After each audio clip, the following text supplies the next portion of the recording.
Today is the start of Black Friday Road Safety Week. The aim, to warn drivers planning Easter trips to beware potential killer hazards on the roads. Though poor road conditions caused by heavy rain and roadworks are major problems, driver fatigue could be the biggest killer as holiday traffic sets off on Friday the 13th. It's thought to be a factor in 30% of fatal crashes. Only last night an Australian athlete was paralysed in an accident that has been blamed on driver fatigue. Driver of this car, Damien Bailey, 19 of Tunambit, was returning from Taree at 11:30 along a notorious stretch of Pacific Highway at Karua. It's believed he fell asleep at the wheel, his car careering off the road at this junction with Mustons Road and smashing into a tree. One of his three passengers was 26-year-old Australian rowing champion Jane Spring. A fractured spine has left her paralysed. The driver escaped with only minor cuts. The major concern is serious accidents involving people falling asleep at the wheel, or what's now referred to as driver fatigue, with people trying to rush to long distances after working or rushing to get their car packed. It is a major problem and it seems to be happening more and more regularly lately. The New South Wales government and trucking industry have joined forces by displaying truck signs saying "Stop, Revive, Survive." They are helping promote new driver reviver stops to be set up throughout country New South Wales from Thursday. Initiated by the Lions Club of Charlestown, the marquees offering free coffee and a rest are now considered potential lifesavers. And a new lucrative incentive for drivers to stop at one of the 60 centres is a $5,000 cash giveaway. Rebecca Skinner, NBN News.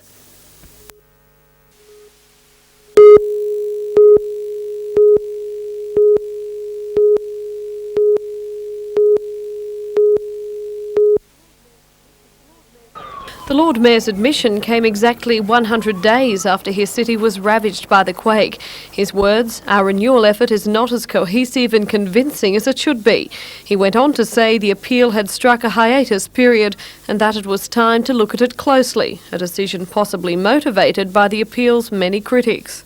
Various of them contacted me, and when anyone's made any sort of a statement in the press, I've contacted them to find out what the details were, and I followed through each of those cases, and that's why I asked the town clerk to get a more proactive system operating and to make sure that the guidelines were well known and well publicised. Are you disappointed perhaps that it's had to come to this? I'm disappointed that we didn't pick it up earlier and have these things in place earlier, but hindsight's a wonderful attribute. In the weekend press ran this ad seeking a fund manager. Applicants had to be experienced in public administration and able to respond quickly to community and individual needs. The council stressed it was seeking a special person, and clearly it's prepared to pay a special person well. The weekly salary for the 12-month contract, $679.80 a week. Where will the money for his pay be coming from? That will come out of our earthquake funds from state and federal government. It won't come out of the fund. You didn't have any trouble securing the money for his pay from the government? Oh no, that's been provided for right from day one. The Premier and the Prime Minister have been A1 at Lloyd's. They've been excellent. It wasn't money that would have gone elsewhere? I beg your pardon? It wasn't money that would have gone elsewhere, his pay? Oh no, it's got nothing to do with it. It's the disaster requires state and federal assistance, and that's been forthcoming right from day one. But ironically, while our Lord Mayor has been forced to call for support to get his Lord Mayor's quake appeal together, so too is he now relying on support to keep his family home standing. The McNaughton household has been declared unsafe as a result of the quake, and they're now facing the possibility they have to move out. Didn't I just said, well, no, perhaps we'd better get these cracking around, the cracks out the back, we'd better get an engineer to look at it. And when he looked at it, he ordered us out of the place until we could fix it up. You must have got a shock, did you? Well, I got a shock because, quite frankly, for a fortnight I've been running around looking after everybody else and ignoring my own family. And I wasn't ignoring them, I just didn't see the need. What about you? Where do you people go? Oh, We'll have to find sort something out. We'll take one day at a time. The Merriweather Heights home has suffered severe structural damage to its brickwork. The eastern wall is held up by posts. It will have to go. So will the rear wall and possibly the kitchen. And a giant chimney inside, well, its days are numbered. All the back of the house has got to go. Well, how do you dismantle this? You've got to somehow or another hold the roof up. And if the roof's got to come down, we just can't stay here. For now, the family is living in the house, but have been advised they'll have to get out once demolition work begins, though they say they won't be joining the line for assistance. So you're insured, so you don't have to apply to the Lord Mayor's earthquake appeal? No? We're all insured.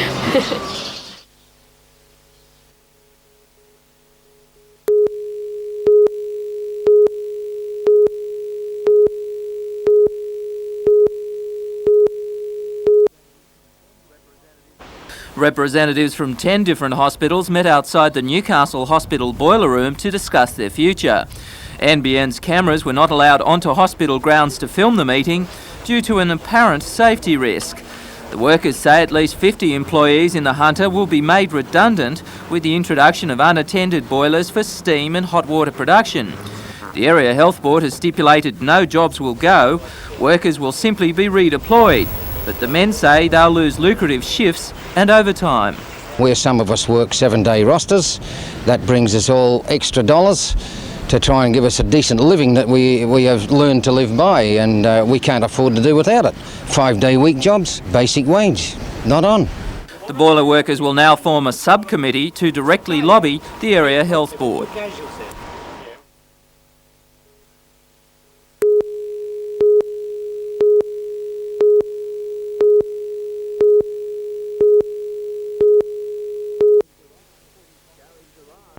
Gary Gerard, 45, and Kelvin Brian Lamb, 34, were arrested by police at their home in Wollongong near Woy Woy early this morning. After several hours of questioning, they appeared at Gosford local court on charges of feloniously slaying Michael John Swazak, 16, of Adamstown, and unlawfully disposing of his body. Swazak's remains were discovered in scrub beside the Pacific Highway at 12 Mile Creek near Karua on January 15. The body was so badly decomposed it took police several days to make a positive identification.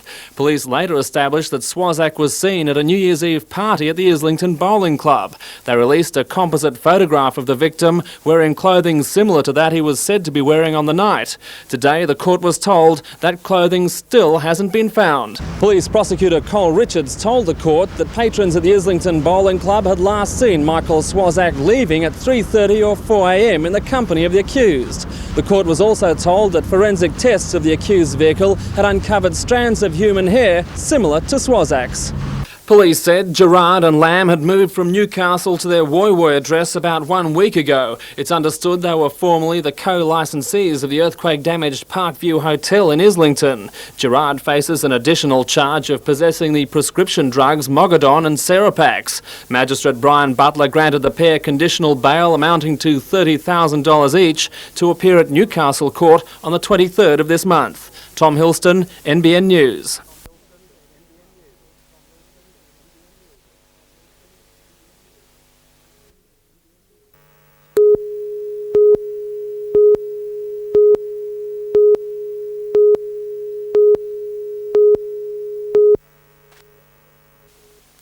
Residents were sound asleep, unaware that a fire was blazing through the roof. Just before 11:30, Reg Barnes was woken by a tremendous crash. First thing I knew was a loud explosion and made me think of the earthquake happening again.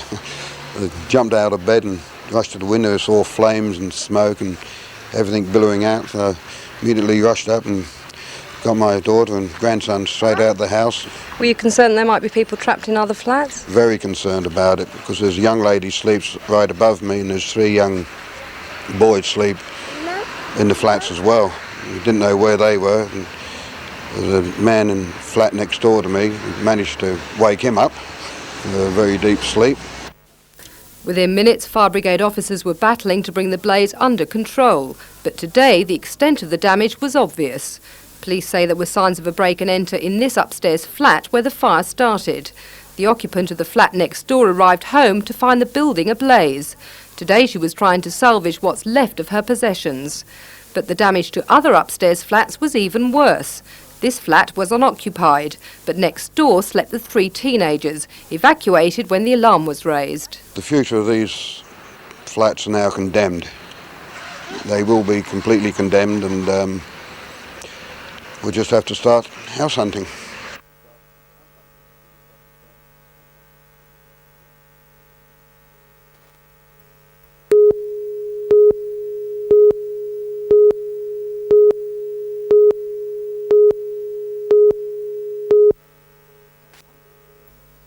On Monday, a provisional liquidator was appointed and given the difficult task of finding a suitable buyer, one who could ensure classes would continue. Time was of the essence, since students were due to start their second term in just over a week's time. Some had paid up to $4,000 in advance. But today, the deadline for the college closure, the Newcastle liquidator secured a sale with the owner of Passmore's Business College in Gosford. The college ran into trouble last year when the federal government withdrew its student subsidy. The earthquake affected enrolments, then floods in January damaged the college premises. This afternoon, worried students were reassured by Duncan Passmore. The continuity will seem to be as normal, but slowly we will introduce slightly more modern concepts of business. We will introduce motivational psychology and corporate image training and modernise the courses generally.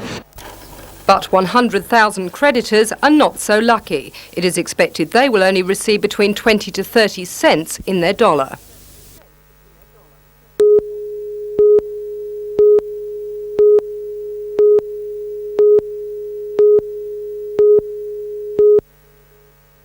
After 3 rounds of the Winfield Cup, the Knights are in third position behind Cronulla and Canterbury and are coming off a hard-fought draw against Penrith last weekend. In the corresponding game last year, the Knights were impressive as they defeated the Eels in front of a big home crowd. Para were belted by Western Suburbs last Sunday and will be keen to turn the tables on the Knights. For Slam and Sam Stewart, the next 2 weeks are crucial to the Knights' 1990 aspirations. We've got another home game the following week, and if we can win both, not only do we install a bit of pride in Newcastle and keep the fans coming along, but we also give ourselves a sort of good chance to get up into that top 5 sort of that everyone wants to go for. And to add pressure to the first grade team, Tony Butterfield and Peter Johnston, stars of Newcastle last year, will make their first appearances at home on Sunday in reserve grade. Alan McMahon, he's a great fan of both players. I spoke to Butts about an hour ago, and we're sort of just geeing each other up. We're sort of both going for first grade and trying to secure our spots back.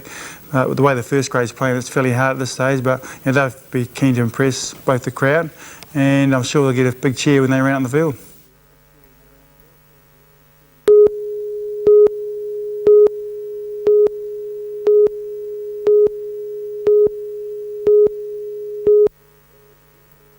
The course through the beautiful Hunter Valley will reverberate as the two World Demons push themselves to the limit in the quest of national titles.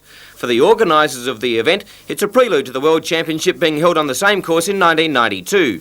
The riders will tackle a 2-lap course on Friday, Saturday and Sunday, with each lap being of 150 kilometre length.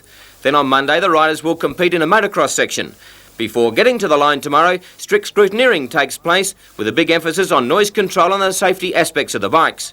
Strong contenders are 2 times Wind Safari winner Steve Chapman, who's challenging the field in the over 360 4-stroke class, and Swedish riders Sven-Erik Johnson and Joachim Hendendal, competing in the 500cc and 250cc classes respectively.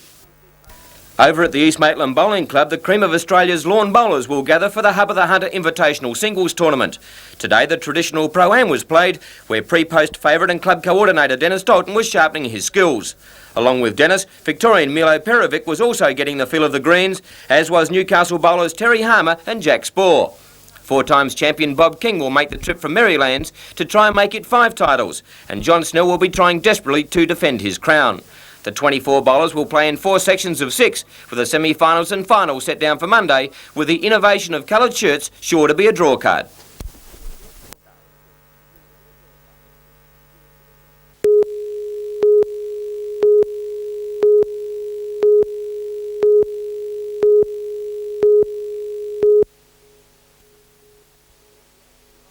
It was all BHP Australs in the first half, and in the 25th minute Bobby Namoff made a good break and crossed into the box. It was partially cleared, and a little return chip kick by Namoff was met by a stinging header from Brett Porter for number 1. Teamwork was a feature of the local lads in the first half, and the second goal was laid on by a great header by Porter to Wayne Bailey, and his superb cross was met by a brilliant finish from Big Doug Elphick, and it was one-way traffic. The second half was dominated by Wollongong, and right from the outset they looked dangerous. However, Australs had a chance to go 3 up when Brett Porter was brought down inside the penalty area, but standing goalkeeper Majewski made a brilliant save which turned the game Wollongong's way. Their goal-scoring spree started in the 78th minute with Brett Thornwaite passing across the face of goal and past the outstretched arms of Craig Carter, and substitute Zoran Koloski finished it off. 7 minutes later, Thornwaite let fly with a drive. It deflected off Howard Tredinick and it was 2-all. 2 minutes later, Wollongong hit the front when George Serro laid on a great ball for former Novocastrian Tony Caban, and his shot hit the back of the net. Wollongong weren't finished, and right on full time, Serro was rewarded for his sterling 90-minute effort with a first-time volley from a Koloski chip, and Wollongong had come back from the depths to snatch a 4-2 victory from BHP Austral.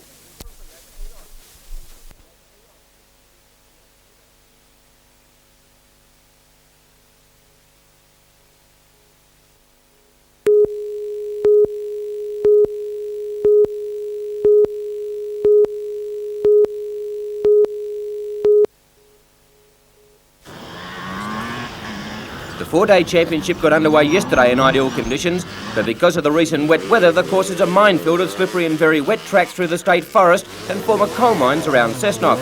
The competitors ride a 2-lap course of 150 kilometres per lap and are in the saddle for around 7 hours each day, really testing the endurance of machine and man. Enduro competition is similar in many respects to car rallying, with a series of time checks and speed sections, and in this particular day's racing, 10 sections are in operation. The riders are pushing their bikes through some of the most picturesque country in the valley, with frequent excursions back onto the roads to link sections of the course. But one thing you can be sure of, if you don't like getting dirty, then this sport's not for you. Most riders were able to negotiate most areas of the course, but at one of the main checkpoints, a little extra test was in store for the uninitiated, an almost vertical climb up to the old Richmond main rail line and the next part of the track. For some it was a snack, but if you didn't make it, it was a rather nasty and painful fall back into thorny bushes. But these lads are tough, and after cursing a bit and picking up their undamaged machine, it was full bore, up and over.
If you're a football fan from south of the border, it's almost seen as part of the job to hate Wally Lewis. Newcastle fanatics took the love-hate affair one step further when they produced their controversial Wally Buster t-shirts. But the king of Australian Rugby League bears no grudges. He's taken time off from an intensive physiotherapy routine designed to heal a badly torn hamstring to address a sportsman's dinner in the city, even going as far as waiving his substantial appearance fee in an effort to raise money for victims of the earthquake. And everybody felt sorry for Newcastle when the earthquake happened. I mean, I was in San Francisco at the time when the great quake was over there, and that was a hell of a lot worse than the one here. And just to see the help that come from all over America towards that city was very encouraging. And I'm sure that Australia felt the same way when Newcastle got into trouble. I mean, everybody woke up, I suppose, only minutes after that it really was a bad earthquake and not a tremor as what was originally reported. So I'm just trying to do my part to come down here and trying to get some extra money available to help those people, because it certainly is one of life's great tragedies. The move is unlikely to thaw the hearts of die-hard Knights fans, but that won't bother the king. The reaction he inspires just by taking the field gives him the inspiration he needs to continue playing when he's already achieved everything the game has to offer. Oh, I certainly won't retire because people don't like me. If anything, that'd be a reason to go on. I mean, I'd certainly like to keep upsetting people for a long, long time, because if I'm upsetting them, I know that I'm doing my job. I suppose the timing of any retirement would have to be, I suppose, very crucial. I had planned, hopefully, go away on the Kangaroo Tour, hopefully to captain that tour, and come home winners and then retire. I mean, I couldn't think of a better way to finish off a football career. I suppose it'd be a dream more than anything. Still, to make that dream come true, Lewis will have to recover from a start to the 1990 season that has been more like a nightmare. Even before the hamstring relegated him to the sidelines, things were turning sour. In an amazing move, the Broncos decided to take the captaincy away from the man who was the undisputed leader of the national side. Even worse was coach Wayne Bennett's decision to move him out of his beloved 5/8 position and into lock forward. Once again, the adversity has only served to steel his already awesome determination. I'm not sure whether Wayne Bennett's got that in his mind at the moment, or whether he plans to keep me in the lock forward position. But being honest, yeah, I'd like to get back to 5/8. It's a position that I've played for a long time now, and I'd like to continue playing there. But for me to get back there, I suppose I've got to be given the chance to show that I can play well in that position again. But for Queensland fans riding high on a wave of State of Origin success, Wally Lewis is one man with nothing left to prove. Bruce Mackenzie for Newsnight.